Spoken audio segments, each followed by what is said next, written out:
Assalamualaikum warahmatullahi wabarakatuh. Selamat pagi semuanya. Semoga pada bulan yang suci ini semua diberi kelancaran, kesehatan, rezeki yang banyak. Amin. Semoga yang melakukan ibadah puasa diberi kelancaran sampai hari raya Idul Fitri. Amin amin ya rabbal alamin. Sebelum melaksanakan pelajaran hari ini, alangkah baiknya kita berdoa menurut agama dan kepercayaan masing-masing. Berdoa mulai.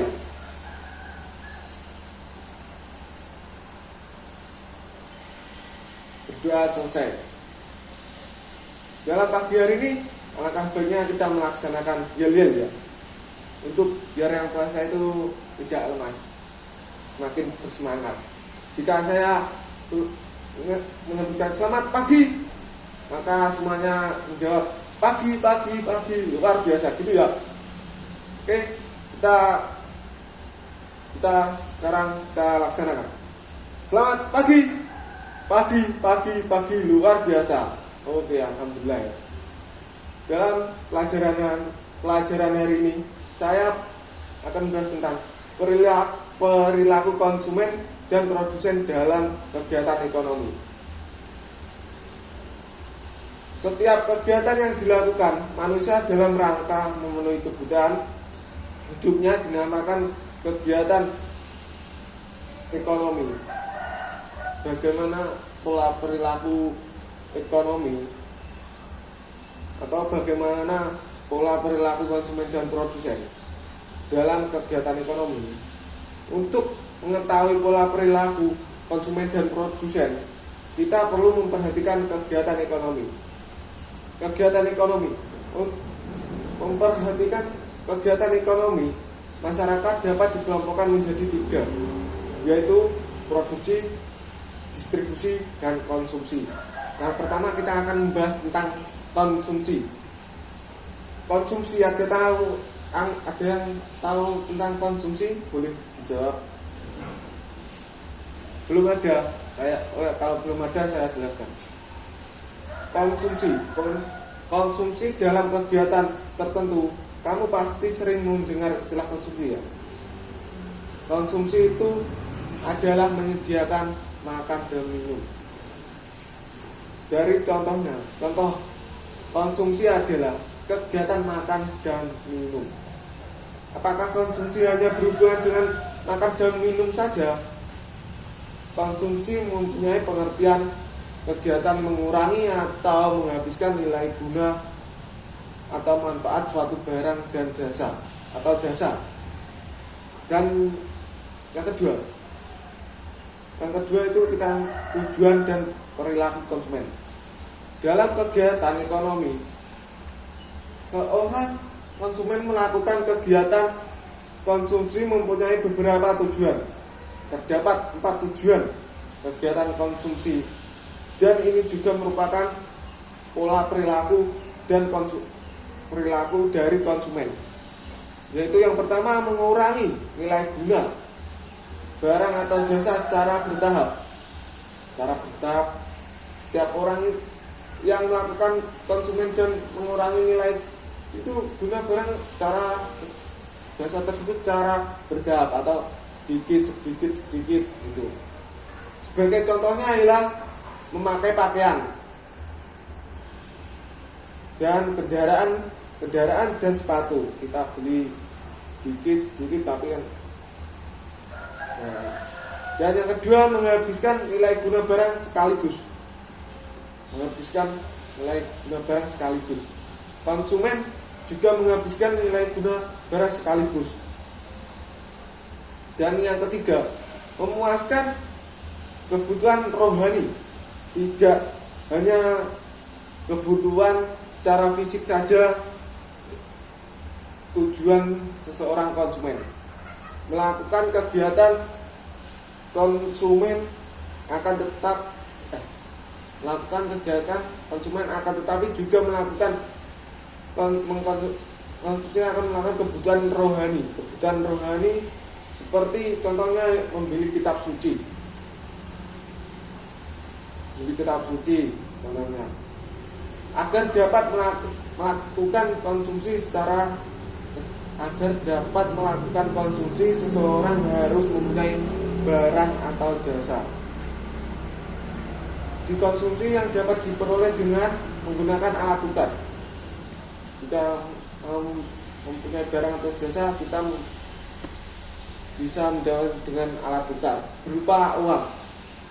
Banyak orang yang dikonsumsi tergantung banyaknya barang yang tersedia di masyarakat serta harga barang tersebut. Semakin murah atau semakin murah harga barang tersebut, maka semakin banyak orang yang mengkonsumsi barang tersebut. Besarnya konsumsi seseorang akan dipengaruhi faktor-faktor, dipengaruhi oleh sebagai faktor-faktor. Yang pertama yaitu kemampuan masyarakat dalam menyediakan barang-barang konsumsi. Dan yang kedua besarnya penghasilan khususnya yang tersedia untuk dibelanjakan, karena penghasilan itu cukup berpengaruh untuk kita berbelanja untuk memberi kebutuhan. Dan yang ketiga, tingkat harga barang. Itu yang saya katakan tadi. Tingkat harga barang semakin murah harga barang itu, maka semakin banyak seseorang yang membelinya. Dan kita selanjutnya membahas tentang produksi. Ada yang tahu produksi? Belum ada. Produksi berarti kegiatan menghasilkan barang atau jasa. Produksi itu adalah kegiatan menciptakan atau menambah nilai guna suatu barang dan jasa. Pelaku kegiatan produksi disebut produsen. Contoh ialah kapas diambil menjadi benang. Benang dijadikan kain, dan ban mobil bekas dijadikan pot bunga atau sendal. Dan tujuan produksi dan perilaku produsen. Dari pengertian tersebut ialah produksi mempunyai tujuan mempengaruhi perilaku produsen yang meliputi yang pertama itu menghasilkan barang atau jasa sangat jelas. Jika tujuan kegiatan produksi adalah menghasilkan barang atau jasa dengan menciptakan barang atau jasa melalui proses produksi oleh produsen. Dan yang kedua, meningkatkan nilai guna barang atau jasa. Sebuah perusahaan atau industri mestinya setiap tahun akan meningkatkan nilai guna barang atau jasa. Suatu nilai barang itu sendiri, di mana sebelumnya barang tersebut belum atau kurang berguna, tapi sudah melalui proses produksi, nilai guna dari barang tersebut menjadi lebih tinggi. Setiap tahun, setiap dia itu terus diolah, dikembangkan biar menjadi nilai gunanya lebih tinggi. Dan yang ketiga, meningkatkan kemakmuran masyarakat. Tentunya tujuan dari proses produksi diharapkan dapat menghasilkan produk yang nantinya dapat mendatangkan profit atau keuntungan yang besar, yang nantinya akan dapat pada kemakmuran. Masyarakat akan meningkat karena masyarakat akan memperoleh keuntungan dengan memproduksi suatu barang atau jasa. Dan yang keempat, meningkatkan keuntungan dengan memproduksi barang dan jasa diharapkan dapat meningkatkan keuntungan industri atau perusahaan. Perusahaan itu menjadi dapat untung dan dapat mempekerjakan banyak orang itu, gajinya tidak banyak pengangguran. Dan yang keenam, memperluas lapangan usaha. Memperluas lapangan usaha itu seperti apabila suatu perusahaan sudah memiliki skala produksi yang besar dan diminati atau laku di pasar, maka dapat dipastikan perusahaan itu tersebut akan semakin besar sehingga dapat memperluas lapangan usaha tersebut. Dan yang ketujuh, menjaga kesinambungan usaha perusahaan. Tujuannya yaitu adalah untuk menjaga kesinambungan usaha perusahaan sehingga perusahaan tersebut dapat terus berjalan baik dalam memperoleh faktor-faktor produksi, memproduksi barang dan jasa, serta menjual ke pasar untuk mendapatkan keuntungan. Dan yang ketiga, kita bahas tentang distribusi. Ada yang tahu distribusi? Belum. Distribusi, pengertian distribusi. Distribusi, kalian pasti pernah melihat seseorang membawa barang tertentu untuk ditawarkan.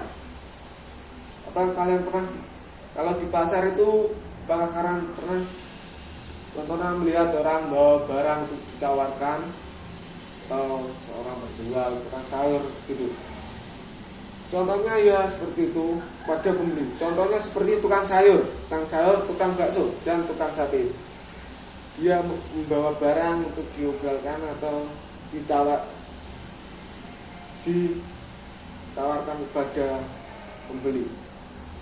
Kegiatan yang dilakukan oleh orang-orang tersebut merupakan kegiatan distribusi, menawarkan barang dengan kesepakatan yang dijalan bersama.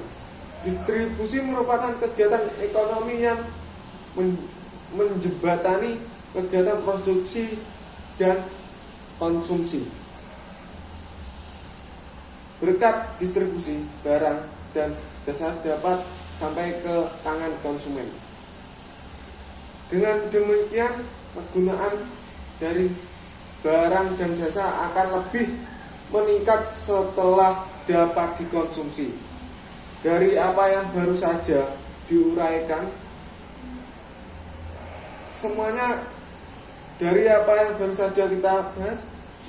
kegiatan yang ditujukan untuk menyalurkan barang dan jasa dari produsen ke konsumen. Orang yang melakukan kegiatan distribusi disebut distributor. Dan yang pertama, saluran distributor langsung produsen, konsumen. Contohnya, petani sayur menjual sayur di pasar, tawar-tawar langsung pada konsumen. Dan yang kedua, konsumen, saluran distribusi semi langsung. Semi langsung itu produsen perantara konsumen. Contohnya, penerbit buku menjual bukunya melalui sales. Sudah paham kan? Sudah. Dan yang ketiga, saluran distribusi tidak langsung. Saluran produsen, pedagang besar, pedagang kecil, pedagang eceran konsumen. Contohnya, pabrik televisi menjual televisi kepada konsumen melalui pedagang barang elektronik yang mengambil atau membeli dari agen atau perwakilan dagang pabrik lalu dijual kembali pada masyarakat atau konsumen.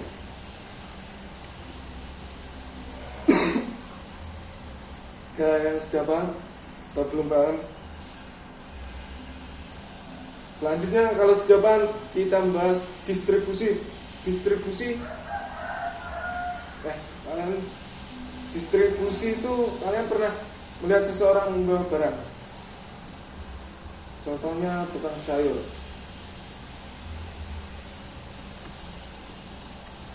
Distribusi, kita kayaknya sudah distribusi ya sekarang. Distribusi merupakan kegiatan ekonomi yang menjembatani seseorang atau produsen ke konsumen. Distribusi barang jasa dapat sampai ke ke konsumen. Tangan konsumen, dengan demikian kegunaan dari barang dan jasa akan lebih meningkat setelah dapat dikonsumsi. Dari apa yang baru saja kita simpulkan bahwa distribusi adalah semua kegiatan yang ditujukan untuk menyalurkan barang atau jasa. Dan kita distribusi itu mempunyai 3 saluran. Contohnya saya ulangi ya tadi. Ada yang belum paham kan tadi.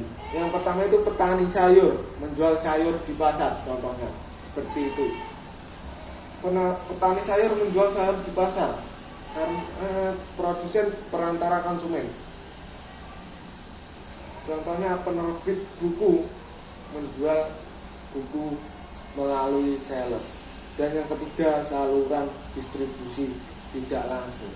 Produsen pedagang besar, pedagang kecil, pedagang eceran konsumen. Contohnya pabrik televisi menjual televisi pada konsumen melalui pedagang atau pedagang barang elektronik yang mengambil atau membeli dari agen. Seperti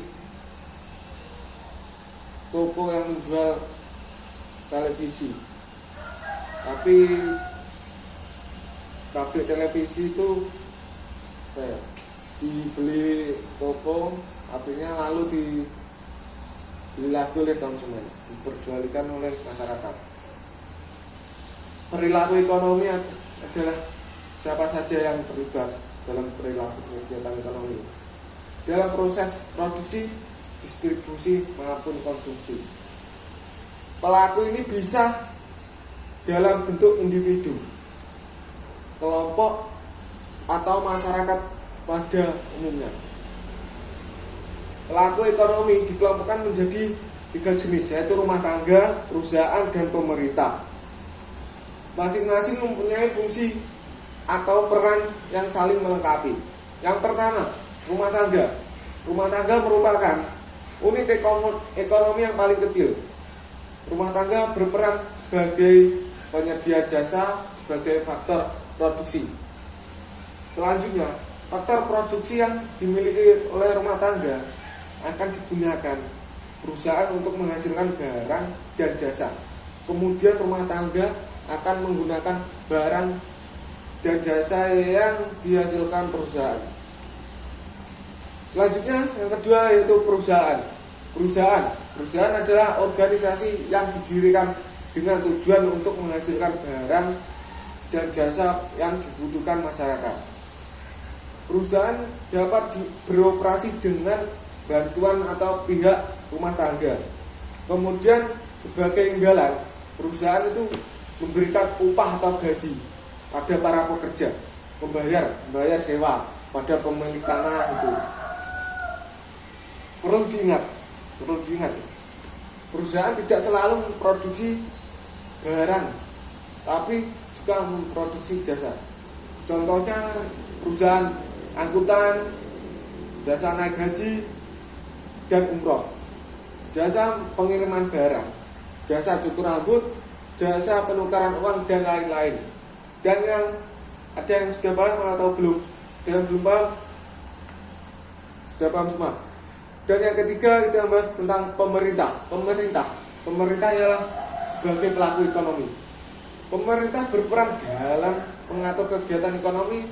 Selain mengatur dan mengawasi, pemerintah juga bertujuan langsung dalam kegiatan ekonomi melalui perusahaan negara, yaitu BUMD atau BUMN. Biasanya kegiatan ekonomi yang dijalankan pemerintah merupakan kegiatan ekonomi yang dianggap kurang menguntungkan bagi swasta dan kegiatan ekonomi yang berkaitan dengan kepentingan hidup rakyat. Rumah tangga konsumen, dan kita lanjutkan pada rumah tangga konsumen. Dan kalau rumah tangga konsumen, belum saya jelaskan. Rumah tangga konsumen adalah kelompok yang melakukan kegiatan konsumsi barang atau jasa untuk memenuhi kebutuhan hidupnya atau berperan dalam perilaku konsumen antara lain. Dalam perekonomian ada perannya rumah tangga konsumen ialah perekonomian antara lain. Peran yaitu yang pertama, peran dari rumah tangga konsumen ialah yang pertama, konsumen atau pemakai barang atau jasa. Pemakai barang atau jasa biasanya dilakukan untuk memenuhi kebutuhan hidup individu atau alat kelompok. Diperlukan seperti uang untuk membeli barang atau jasa yang dihasilkan dengan bekerja. Dan yang kedua, penyedia faktor produksi.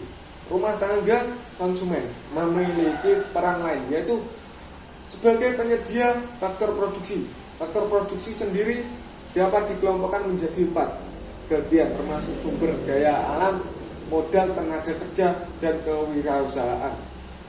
Dan yang ketiga, membayar pajak kepada pemerintah. Setiap individu diwajibkan untuk membayar pajak kepada pemerintah.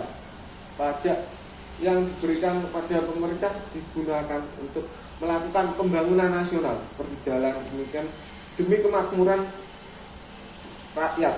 Demi itu untuk kemakmuran rakyat pajak. Contoh pajak yang dibayar oleh rumah tangga konsumen adalah pajak kendaraan bermotor,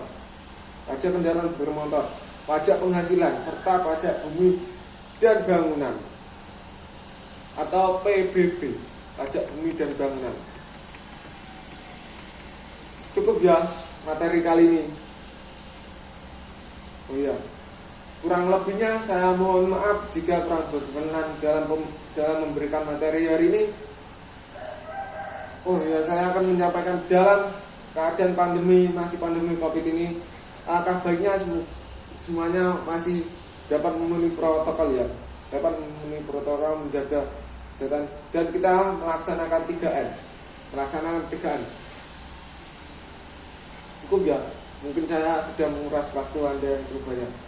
Sekian presentasi dari saya dari tulisan.